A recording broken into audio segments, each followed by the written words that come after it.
Olá, seja muito bem-vindo, seja muito bem-vinda a este podcast sobre longevidade e qualidade de vida.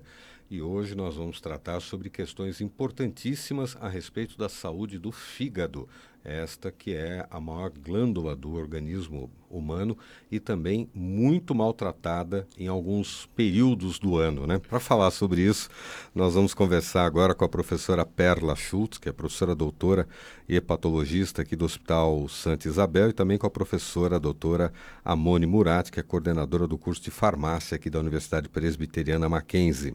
Meninas, uma boa tarde, Desculpe, 1, 2, 3. Meninas, sejam bem-vindas. Obrigada. Muito obrigada. Obrigada pelo convite.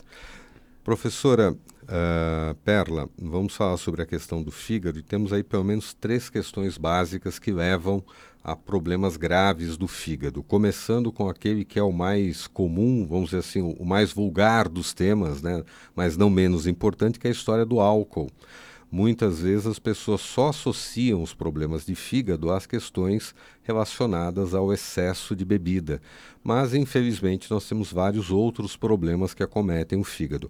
Na questão do álcool, nós ainda temos um alto índice de problemas de fígado trazidos em função do álcool e das bebidas em geral? Com certeza.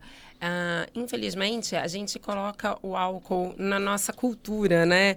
Como aquele vício lícito que a gente começa a utilizar ainda cedo e que ele é o vício permitido, né? Nas festas, comemorações, principalmente aí as comemorações de final de ano, por exemplo. Mas também aniversário, conquistas, né? No trabalho, carnaval, tudo é motivo para beber.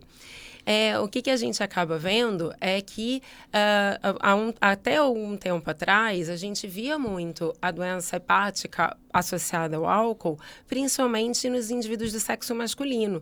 Só que justamente, né, com o empoderamento da mulher, a gente começa a ver as mulheres também ingerindo cada vez quantidades maiores de bebida alcoólica.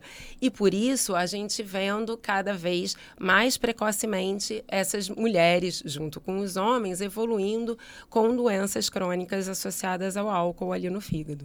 A gente quis igualdade, a igualdade chegou nas doenças também. Também, né? Professora Amone, a senhora, como especialista na área de farmácia, uma questão que me chama a atenção relacionada ao álcool é que normalmente não é o álcool pelo álcool, mas é o álcool misturado a outros produtos, principalmente para os mais jovens, a questão dos energéticos, né?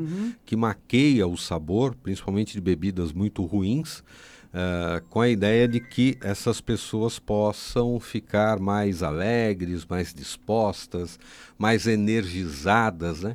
E no final das contas isso é um efeito rebote, né? O organismo que sofre por isso.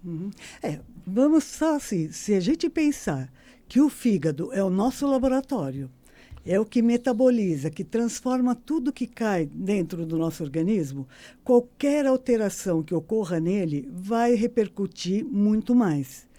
Quando a gente fala do álcool, o álcool em si, dependendo da quantidade, porque nós temos um monte de enzimas que elas conseguem metabolizar o álcool numa boa. O problema é quando eu começo a ter o excesso desse álcool. Ele, quando está em excesso, eu nem preciso de ajuda para ir destruindo as células do fígado. A gente tem uma quantidade X, por exemplo, no sexo masculino, 30 gramas de álcool por dia. Seriam 2 latinhas de cerveja, ou então 2 taças de vinho. Para a mulher, nós temos uma quantidade de enzimas que metaboliza metade. Então, seria uma lata de cerveja, ou uma taça de vinho, ou um destilado, ou, tá, gente, não é é ou. Ou a cerveja, ou um ou outro. E aí o nosso fígado metaboliza numa boa, sem muita consequência para ele. O problema é quando eu exagero, aí ele não dá conta, você começa a ter a destruição das células hepáticas. Isso se estiver sozinho. Se tiver acompanhado, você só acelera tudo isso. Principalmente, o risco desses energéticos, é claro que é muito grande, porque é o que você falou, mascara. Na verdade, mascara a sensação de que você está ficando bêbado. A pessoa tem a sensação de que está muito bem, obrigado, estou super sóbrio. Só que a destruição vai estar ocorrendo.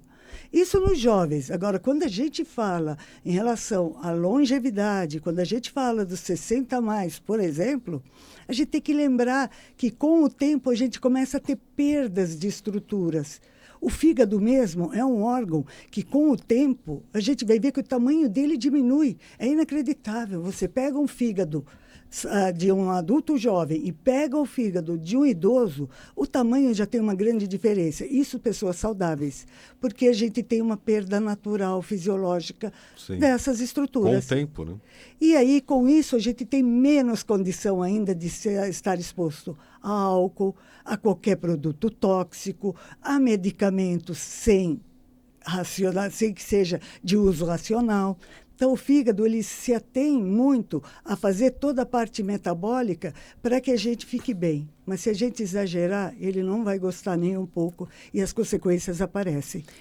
E além disso, só pegando um gancho, quando a gente fala da toxicidade do álcool ali no fígado, a gente tem essa questão importante da quantidade, lógico, mas a gente tem também a questão genética, que a gente não pode esquecer.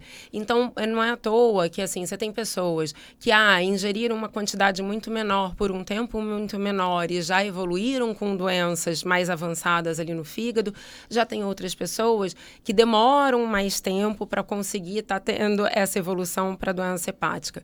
Mas, logicamente, como a professora já falou, o fígado sofrendo cronicamente, em algum momento a conta chega, né? E principalmente no idoso, que ele tem muitas vezes a polifarmácia, né? Ou seja, não é só o álcool. Junto com o álcool tem muitas vezes medicamentos que ele faz uso. Então, cada vez vai juntando mais, né? O número de fatores de agressão ali para o fígado, o que vai acelerando a progressão da doença. Isso que você está falando dos medicamentos, que eu gosto de chamar a atenção, às vezes um simples analgésico, que a gente tem uma cultura de automedicação muito presente.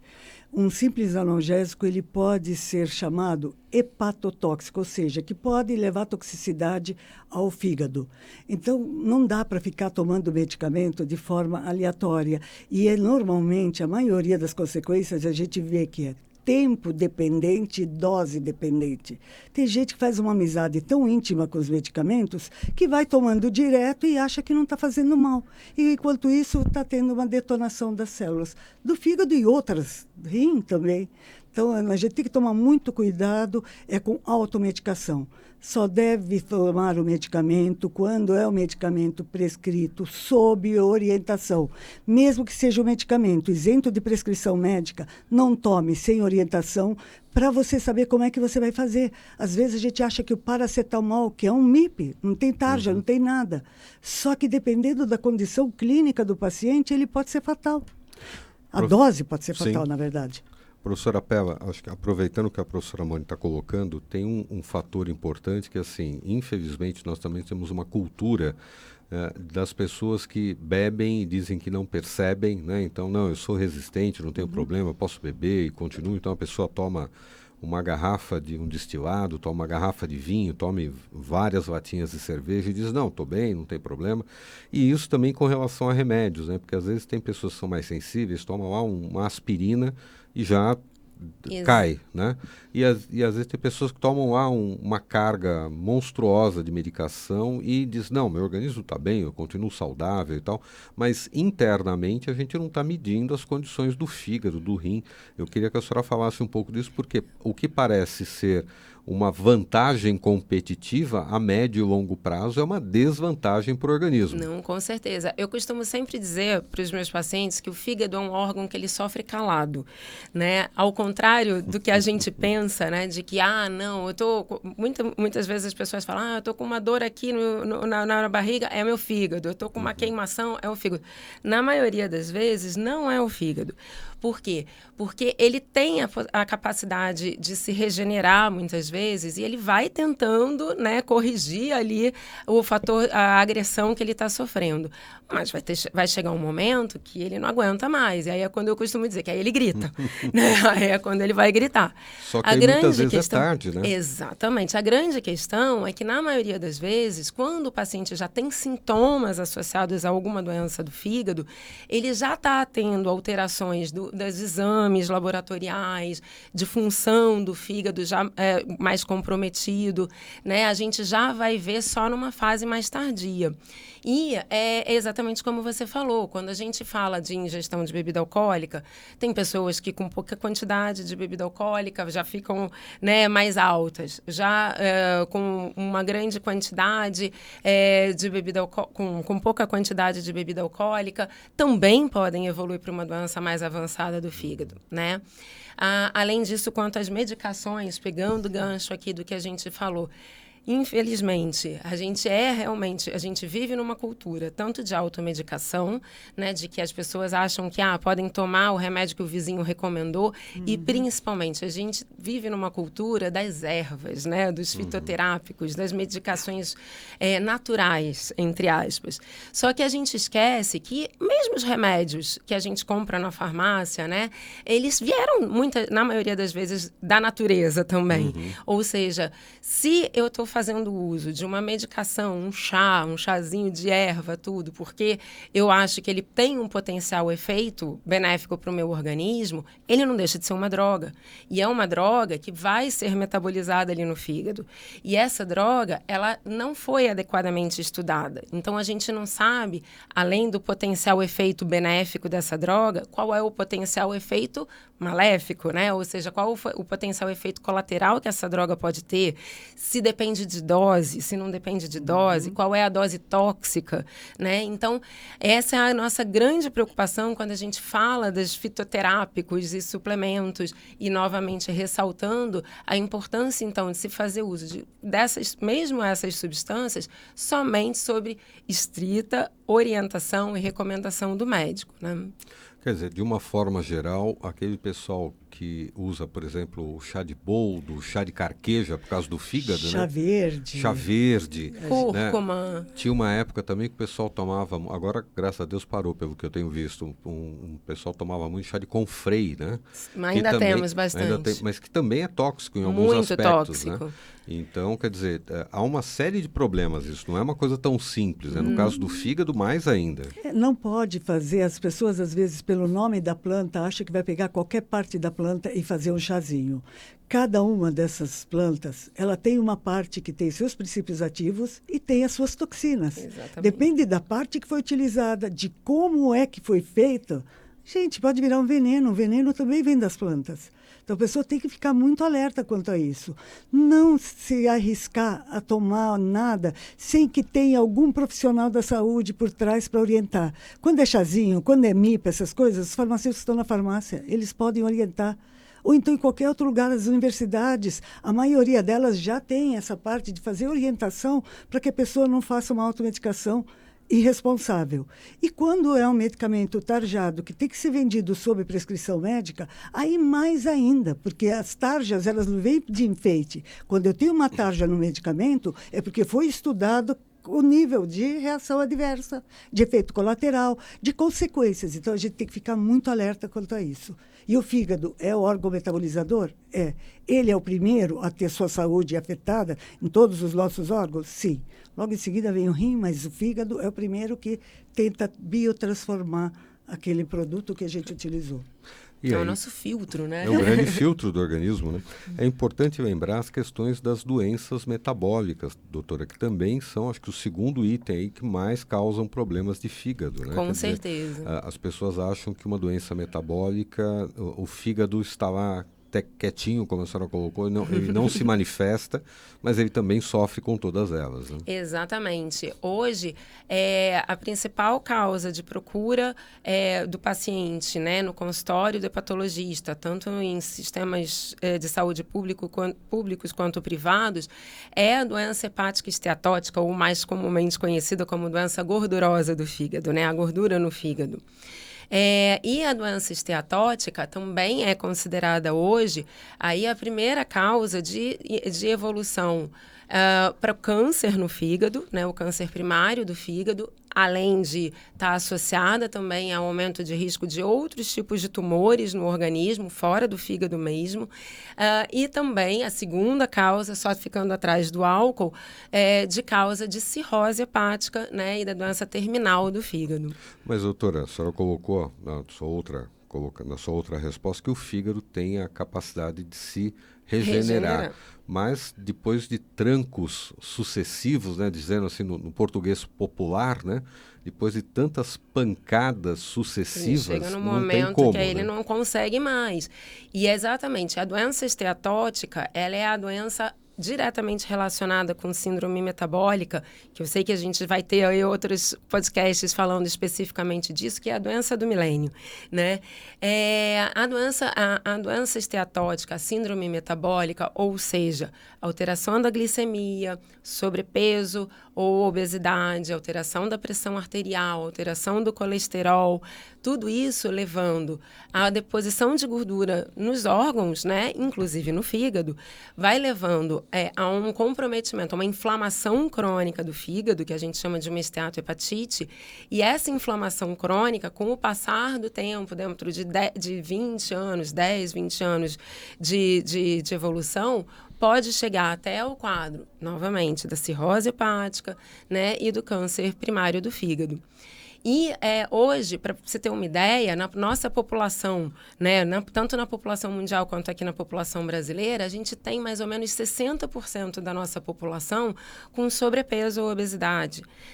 E se a gente for ver em números, na população mundial, a gente tem mais ou menos de 30% da população com doença esteatótica, e aqui no Brasil e América Latina, ainda é um problema mais sério, que a gente chega a 40% da nossa população brasileira com doença esteatótica. Quer dizer, se a gente somar isso à questão da medicação, do álcool, desse tipo de doença, dos problemas de metabolismo e alimentação equivocada, quer dizer, nós aumentamos quase que a 80%, 100% da população. Vai sobrar uma parcela muito pequena, né? Exatamente. E a questão das medicações, professora, voltando a elas, parece que as pessoas também não se convencem de que os remédios tarjados também podem causar problemas. A senhora citou o fato dos remédios, os analgésicos, né?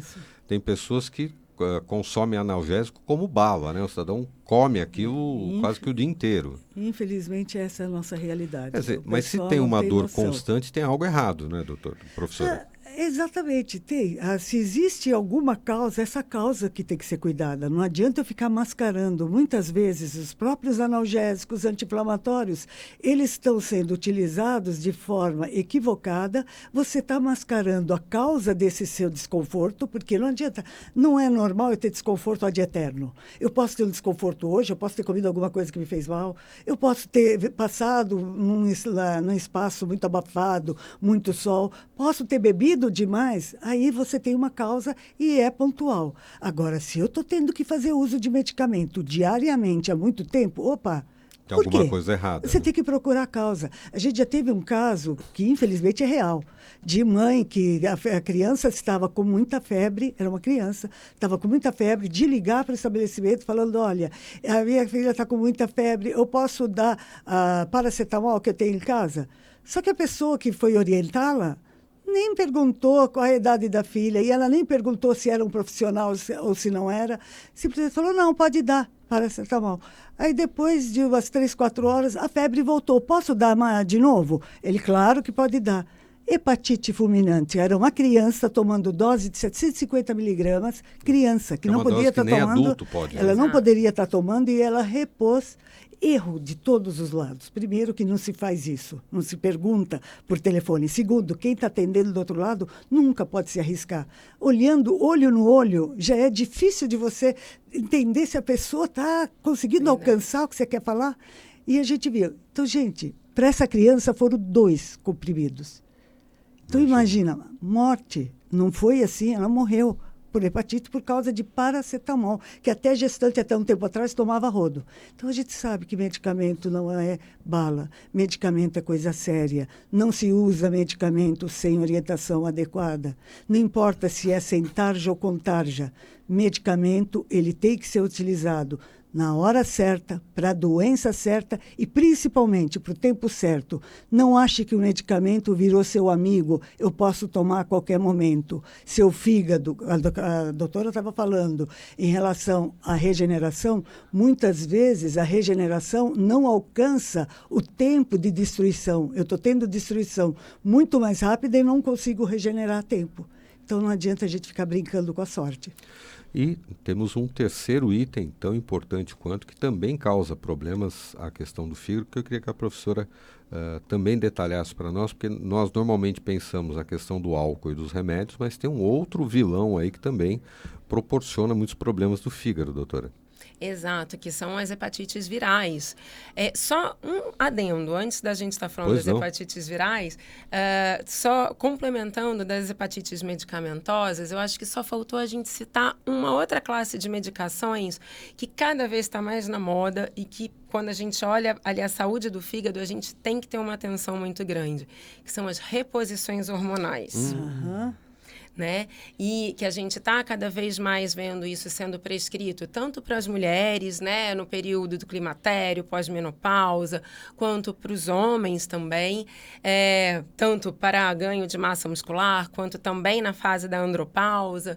E a gente também tem que sempre ressaltar a importância que são medicamentos que têm seus potenciais efeitos colaterais, especificamente falando no fígado, eles têm aumento de risco de desenvolvimento de tumores no fígado, aumento de risco de hepatites tóxicas, inclusive hepatites fulminantes, com necessidade até de transplante hepático, e que então a gente tem que pesar muito bem, né, o risco versus o benefício e ser prescrito pelo profissional, por um endocrinologista, né, com a adequada avaliação, né, desse risco e desse benefício e com monitorização adequada. Posso aproveitar essa sua deixa? Isso que ela falou, importantíssimo. Outra coisa que é muito importante, que nós começamos a ter atenção em relação à suplementação exacerbada. Quando ela está falando dos hormônios, essas coisas, tem muita gente que suplementa.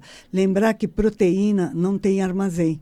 Eu não posso consumir muito mais proteína ou aminoácido que a pessoa faz porque quer ganhar músculo, sem ter uma dosagem adequada. Porque quando eu tenho muita proteína, se eu não tiver um fígado que esteja fazendo o ciclo da ureia bom, o que eu vou ter é uma série muito grande de substância tóxica, que é o amônio, leva a uma doença chamada encefalopatia hepática.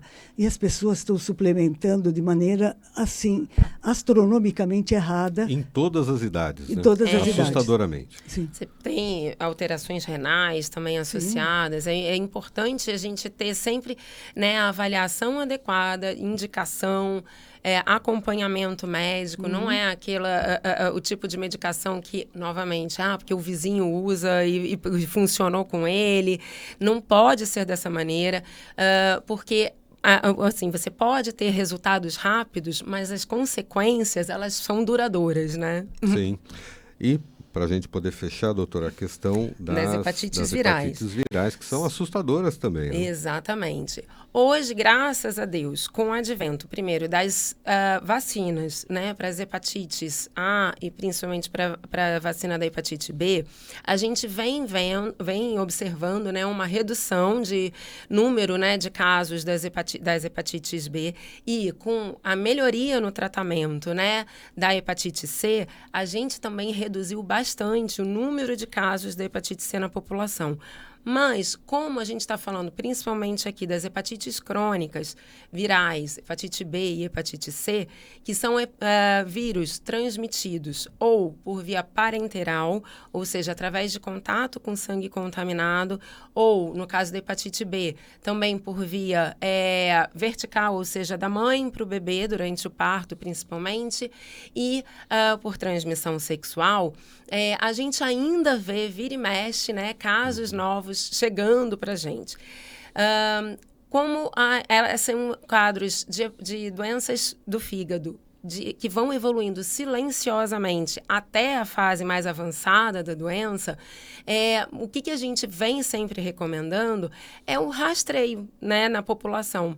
Principalmente na nossa população aqui, tema, né, do nosso podcast, ou seja, a população mais velha, que provavelmente não tomou a vacina para hepatite B, já que essa vacina só foi implementada no calendário do SUS a partir de 2002. E no caso da hepatite C, a gente só teve a identificação do vírus da hepatite C a partir de 1989. E só a partir da década de 90 é que a gente começou a ter um adequado rastreio nos bancos de sangue.